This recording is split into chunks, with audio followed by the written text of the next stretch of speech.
Bienvenidos a esta nueva edición de Cambio de Grado, donde hoy día tenemos un invitado muy especial. Estamos con el embajador Niu de China, revisando la especial relación que tiene nuestro país con China.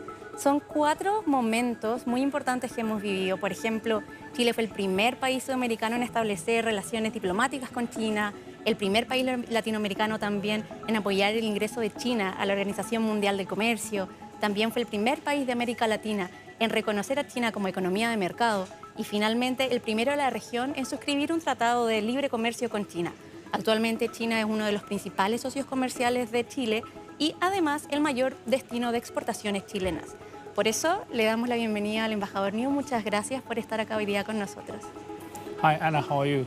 I'm good, thank you. Thank you so much for taking the time to be here. Thank you very much for giving me the opportunity to appear on your MegaTiempo and to talk to your audience. Thank you so much. It's a great honor for me. Thank you. Oh, thank you.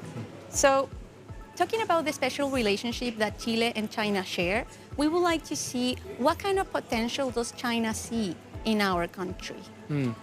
You are very correct in saying that we have a special relationship. In fact, China and Chile we have a partnership that is comprehensive and strategic.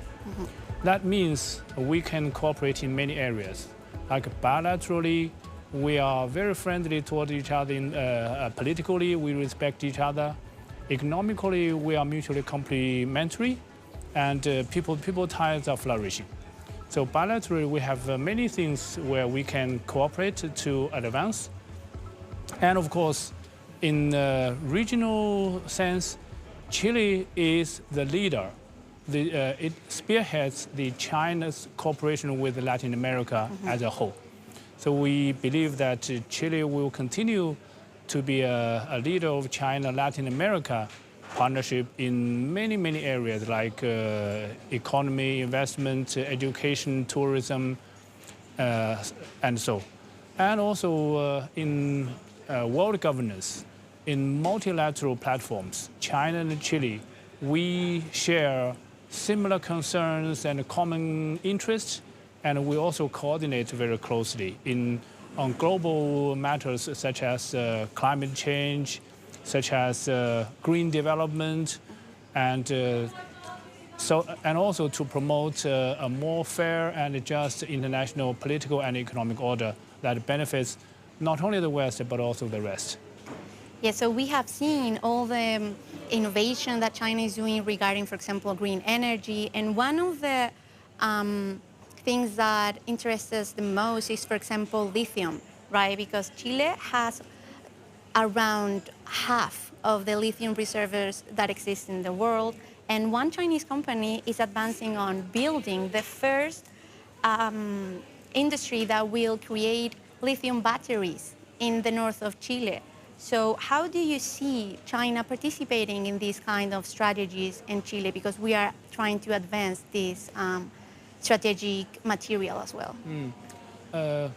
Well, under the current situation of accelerating energy transformation globally, Chile is very well resourced because you have one of the largest lithium resources that play a critical role in green energy and in sustainable development.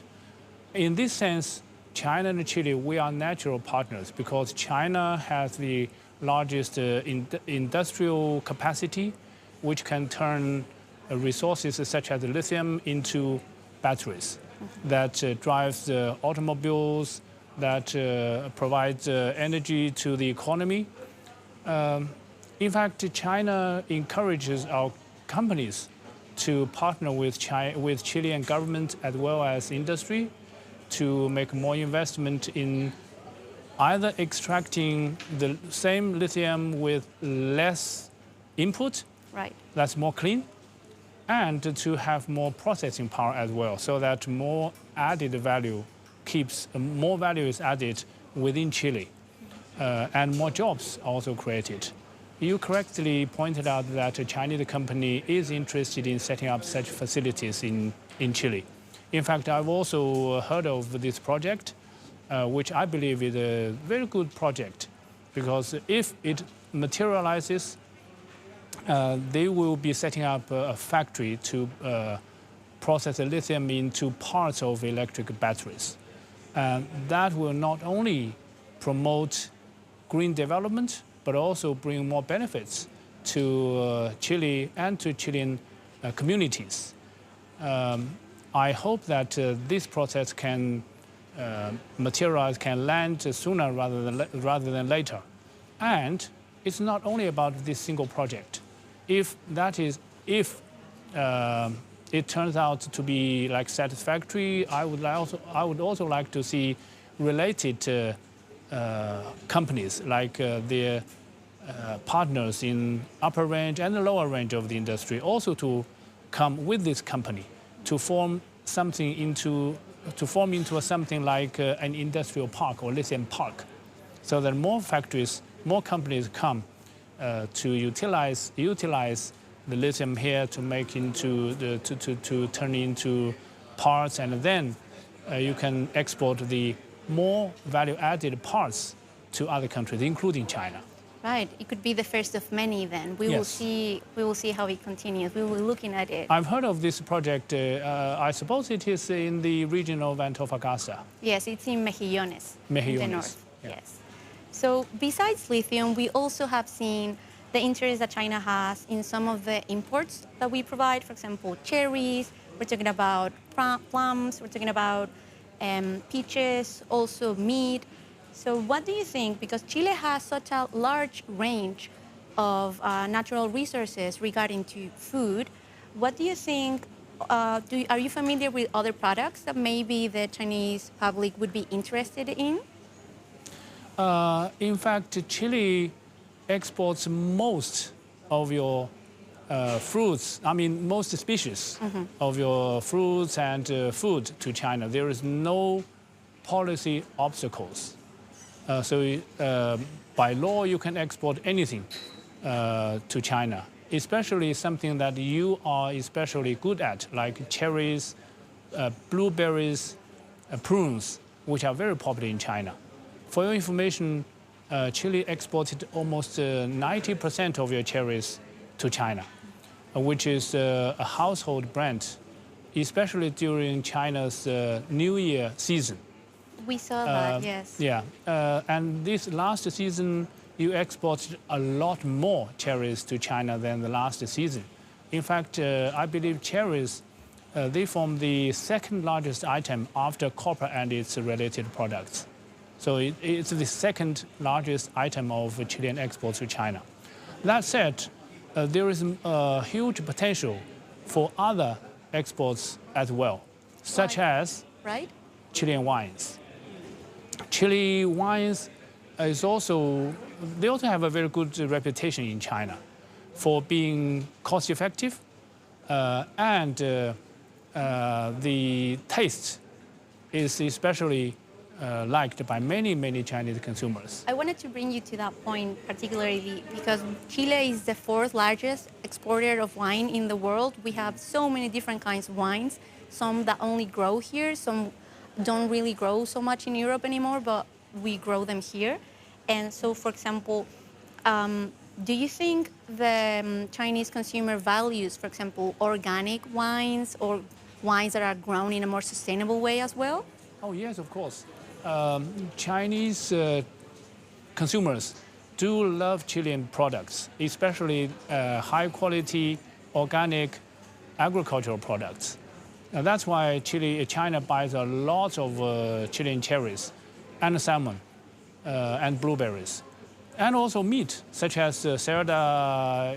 Right, pork meat. Chicken, pork. Also. Pork and chicken. Chilean wines are also enjoy a very good reputation. That's why I found that many Chinese households, especially during the Chinese New Year period, they drink Chilean wines and eat Chilean cherries. That's almost a Chinese New Year must for hundreds of millions. You're welcoming of the New viewers. Year with Chilean products. Yes. That's why Chile also contributes to the celebration of the Chinese New Year. That's lovely.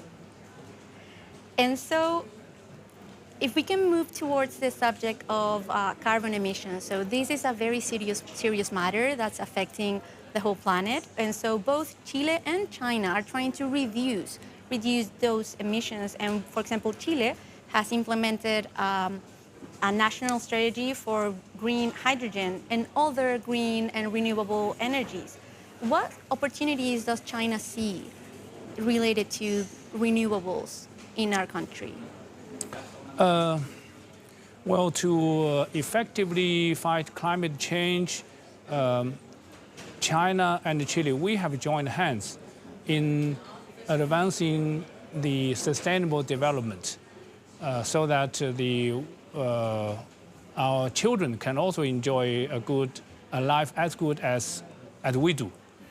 In fact, China is not only a promoter, but also a doer in fighting climate change.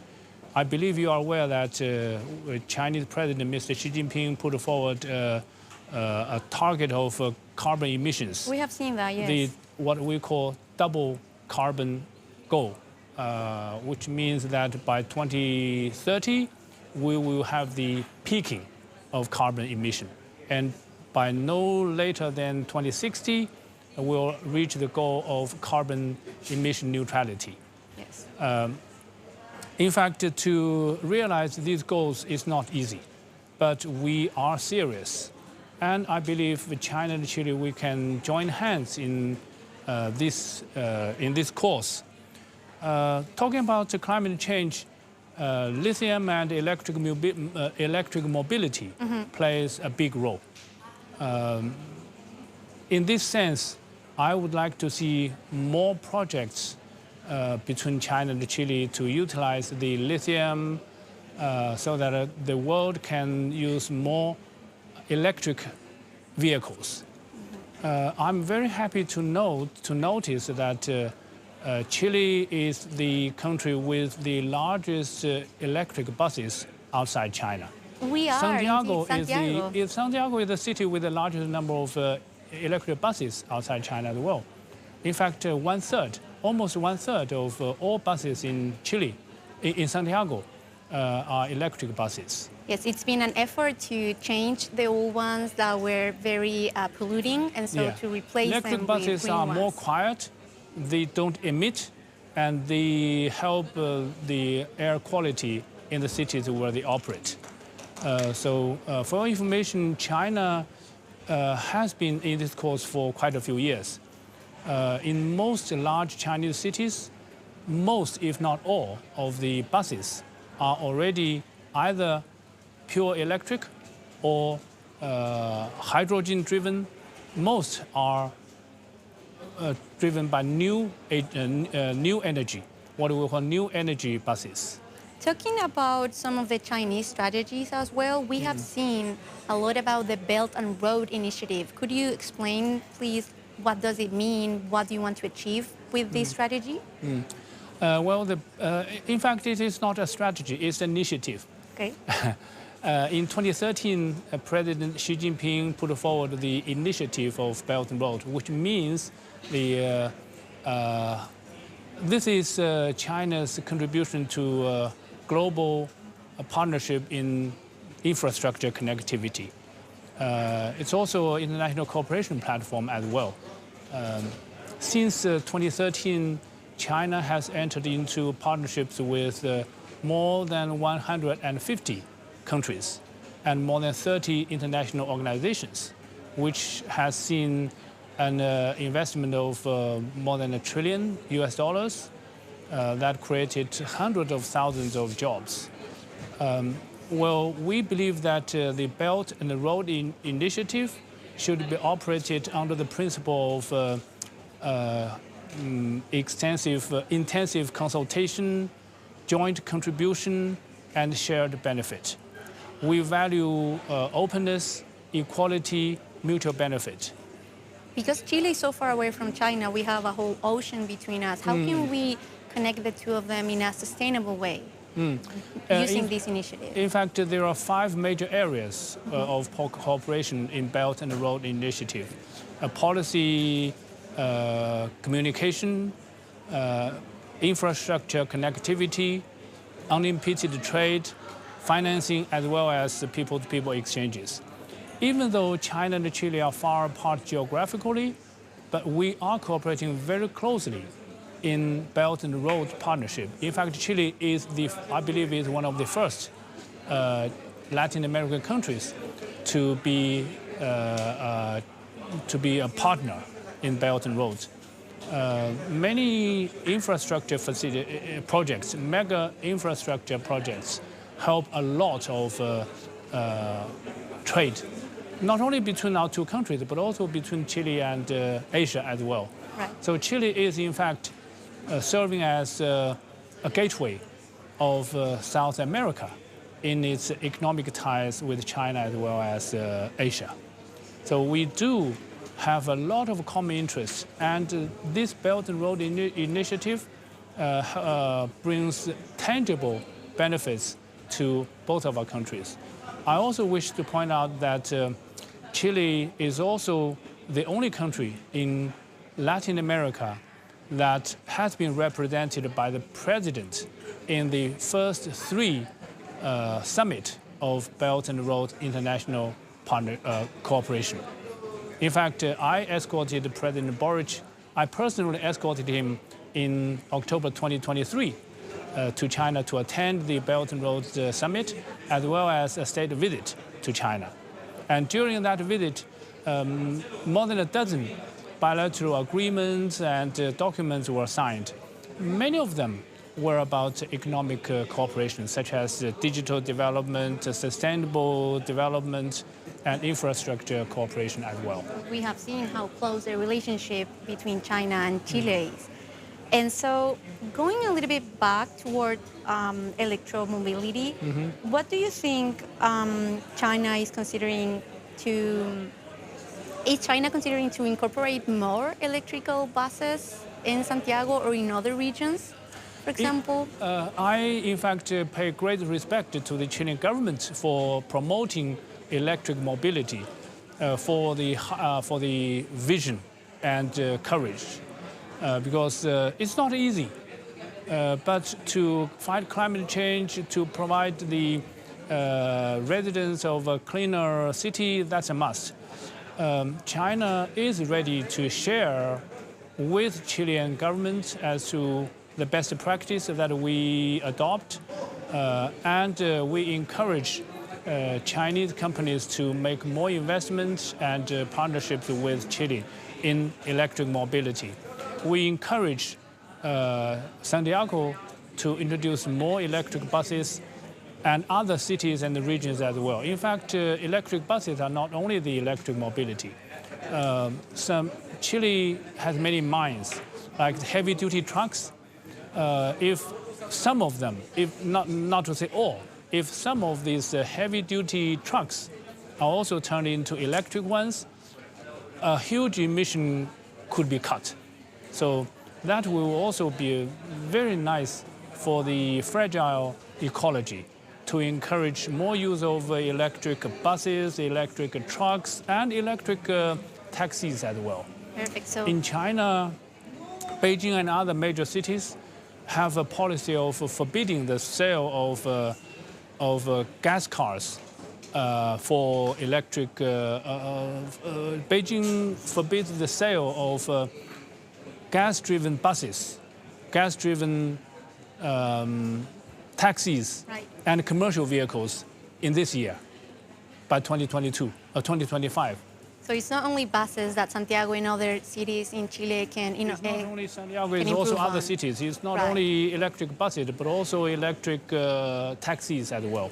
Thank you so much. And speaking about what China is doing, I think we can help by encouraging more charging posts, because without more charging posts, families will hesitate to buy electric vehicles. I was going to mention that because it's not only you not only have to buy the car, you also need to be able to charge it. Yes. So you need both systems. That's why in China the government encourages the building of electric charging posts.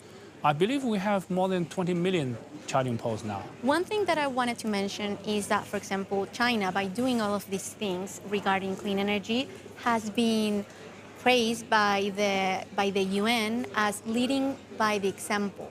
So what have been the main achievements that China has done in this time, and what other challenges do you think are left? In climate change? Regarding this transition and innovation regarding clean energy, yes, to fight climate change. China is a big user of energy.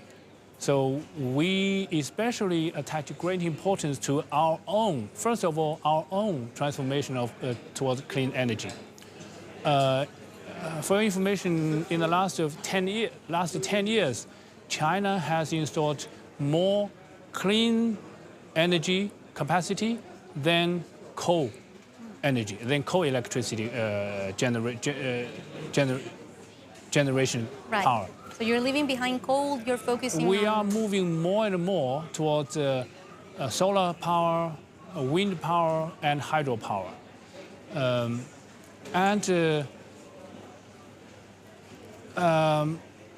In fact, in the building of solar panels in China, we have seen an unexpected outcome. That is, some of the deserts, because of the solar panels, they are disappearing.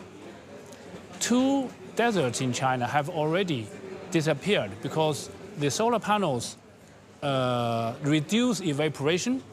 And to clean the solar panels, you need some water. The water drips into the ground, and grass started to grow. So 2 deserts already disappeared in China because of the grass, which not only greenizes the desert, but also helps animal husbandry. Right. So the farmers in the neighboring area, they started to graze the chicken, the lamb. Right, so it's not only energy-wise, but also it has an impact not only on the energy, environment. it's also people's livelihoods. Right, perfect. And talking about the environment in general, we are now preparing for COP30 that it's going to be taking place in Brazil. So what are the objectives that you have set to mitigate, for example, the impact of climate change? And also, what do you think the economies in the region, such as Chile, play? First of all, let me say a few more words about China's policy on climate change. We are a contributor of the global cause to fight climate change. We have been playing a constructive role in the United Nations framework on climate change and the Paris Agreement. Right. As a developing country, that needs a lot of courage and input, but we are serious because we know that the world cannot wait, so we should take the lead. And we also believe that the world needs more success stories, not only China's story, but also many other countries' stories as well. In fact, Chile plays a very, very important and active role in climate change as well. I believe that climate change is one of Chilean government's top policy priorities. It definitely is. So I believe Chile can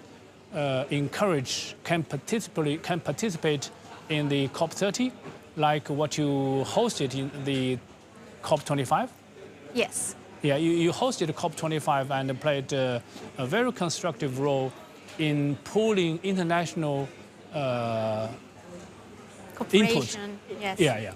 So I believe China and Chile, we can join hands in the forthcoming COP30 in Brazil as well to work for the common but differentiated responsibility approach in climate change, encourage the developed countries to do a lot more to implement the earlier promises of technological as well as financial support to developing countries.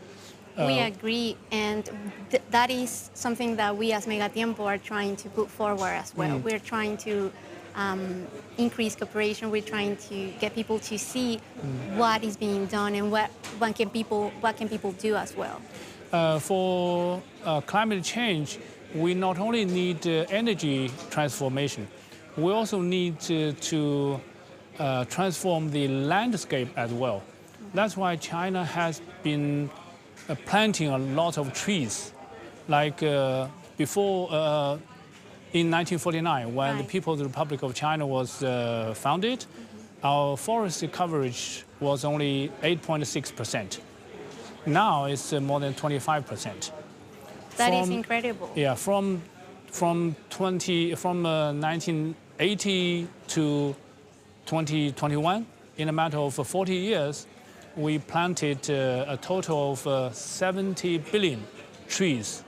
That is 55 trees per person. And in 2022, the government made policies that in the next 10 years, another 70 billion trees will also be planted. We can only imagine the impact that we can have then in the following years. Thank you so much. Yeah, that's why we are Ambassador very Niu. happy to see that China is one of the very few countries to see an expansion of green area and net zero expansion of desertification of the land. We hope that Chile can do the same. Thank you so much again, Ambassador Niu, for being here with us. Thank you, my pleasure. Thank you so much.